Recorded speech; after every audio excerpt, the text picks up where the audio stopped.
Danau Toba merupakan salah satu destinasi wisata kebanggaan Indonesia yang berada di Provinsi Sumatera Utara. Pemandangan yang indah disertai Pulau Samosir di tengahnya. Namun siapa sangka bahwa di balik keeksotisannya, dulunya Toba merupakan sebuah gunung berapi. Dan bukan sembarang gunung, melainkan gunung raksasa atau supervolcano yang bisa memuntahkan sedikitnya 300 km kubik magma ketika erupsi.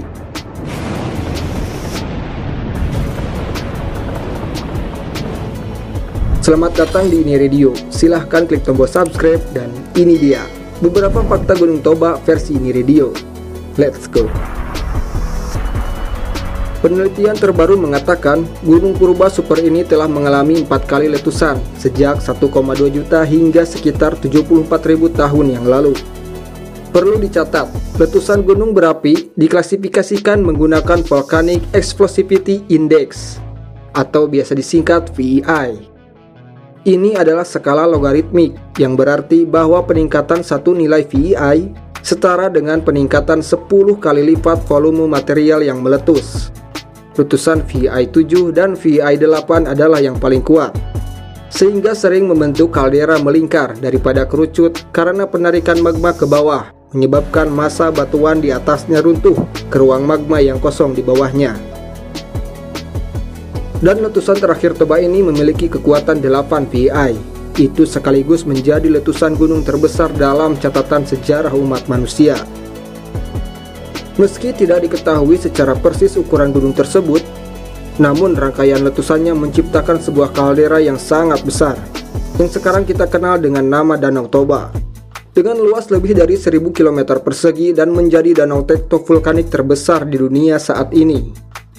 Saking besarnya, danau ini bahkan bisa dilihat beberapa ratus kilometer di atas permukaan bumi. Sumber lain mengatakan Gunung Sinabung dan Gunung Sibayak dulunya juga merupakan bagian dari Gunung Purba raksasa tersebut. Tidak terbayang betapa dahsyat letusannya kala itu. Sebagai perbandingan, letusan Gunung Krakatau di tahun 1883 memiliki daya ledak sekitar 150 megaton TNT. Suara ledakannya bahkan terdengar hingga benua Amerika. Dan itu 10.000 kali lebih kuat dari bom nuklir yang jatuh di Hiroshima puluhan tahun silam.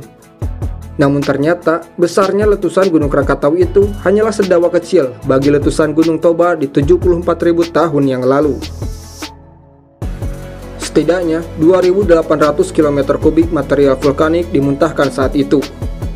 Dampaknya sendiri tak hanya dirasakan di wilayah Indonesia saja, melainkan seluruh dunia karena abu vulkaniknya yang menyebar sejauh 9.000 km hingga selatan Afrika. Bahkan di India, ketebalan abu diperkirakan mencapai 6 meter. Bumi menjadi gelap karena hanya sedikit saja sinar matahari yang masuk, memicu musim dingin vulkanik yang berlangsung bertahun-tahun lamanya. Tanaman layu dan mati, kelaparan merajalela, kematian dalam jumlah besar pun tak dapat dihindari. Peristiwa yang hampir menghilangkan peradaban di muka bumi ini berhasil mengurangi populasi manusia sebesar 60% dan hanya menyisakan beberapa ribu saja yang berhasil bertahan hidup kala itu. Jika kita berpikir bahwa peristiwa itu hanyalah sejarah, sayangnya itu salah. Karena penelitian terbaru mengatakan jika Gunung Purba yang berada di bawah Danau Toba ini masih aktif dan akan tiba saatnya dia kembali mengguncang dunia. Lalu, apa yang akan terjadi jika letusan yang sama pada 74.000 tahun yang lalu kembali terulang? Berikut skenario terburuk yang akan dihadapi dunia jika itu terjadi. Danau Toba dan Pulau Samosir akan lenyap. Yang pertama kali terkena dampak letusannya tentunya gunung itu sendiri. Kemungkinan, Danau Toba dan Pulau Samosir akan lenyap. Dan bukan hanya itu saja, bisa jadi Pulau Sumatera pun akan terbelah. Hal ini karena Toba terletak di pertemuan 3 lempeng tektonik, yaitu Eurasia, Indo-Australia, dan Pasifik. Saling tumbuk 3 lempeng ini menyebabkan subduksi atau penyusupan. Bahkan, saat erupsi itu sendiri mungkin akan terjadi lontaran besar, dan sebagian Pulau Samosir akan terlempar. Memicu gunung api lain. Gunung api memiliki jalur penghubung antara satu dan lainnya. Ketika satu bereaksi, maka gunung yang lain akan ikut aktif. Jika pemicunya adalah supervolcano seperti Toba, maka sudah tentu yang lain juga akan terpengaruh lebih kuat, sehingga tak cuma aktif, bisa jadi ikut meletus. Jutaan ton asam belerang akan menyelimuti bumi. Gelap, itulah yang akan terjadi karena terhalangnya sinar matahari oleh muntahan erupsi Toba. Dan bukan sehari dua hari saja, melainkan hingga bertahun-tahun lamanya. Dulu dalam sekali hentakan erupsi, Gunung Toba kuno mampu memuntahkan jutaan ton asam belerang ke udara. Ketika itu terjadi, kita akan dihadapkan dengan bumi yang dipenuhi dengan asap beracun yang seperti mencekik kerongkongan. Samudera menjadi sangat dingin. Seorang geolog dari New York University melakukan penelitian untuk mencari tahu bagaimana iklim bumi di masa lalu. Ia pun melakukan penggalian di dasar laut dan menemukan sebuah benda bernama foraminifera. Dari sini, ia pun terkejut bukan main, karena ini merupakan indikasi kalau dulu suhu bumi sangatlah ekstrim. Penelitian ini pun dikembangkan, termasuk dengan penemuan debu-debu vulkanis kuno di Greenland. Lewat penelitian ini akhirnya terkuak sebuah titik temu. Diyakini jika ada sebuah fenomena yang memicu suhu ekstrim ini, dan pada akhirnya diketahui jika penyebabnya adalah erupsi Gunung Toba. Sang geolog juga menyebutkan dikarenakan erupsi ini, samudera di seluruh dunia hampir membeku karena penurunan suhu hingga 5 derajat Celcius. Cuaca yang sangat ekstrim.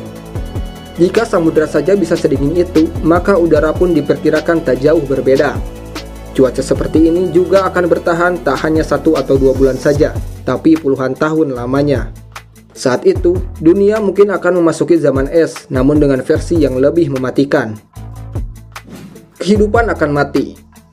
Selamat dari dampak letusan secara langsung, tidak menjamin kita bisa bertahan hidup setelahnya. Selain dingin, udara yang beracun serta gelap, terhalangnya sinar matahari juga akan menghambat proses fotosintesis tumbuhan, layu dan akhirnya mati. Dan lagi-lagi, itu tak hanya sebentar. Skenario yang sangat mengerikan dan pastinya sulit untuk dilalui. Tulis di kolom komentar apa yang akan kalian lakukan jika berada dalam kondisi ini. Dan silahkan klik tombol like jika dirasa video ini bermanfaat.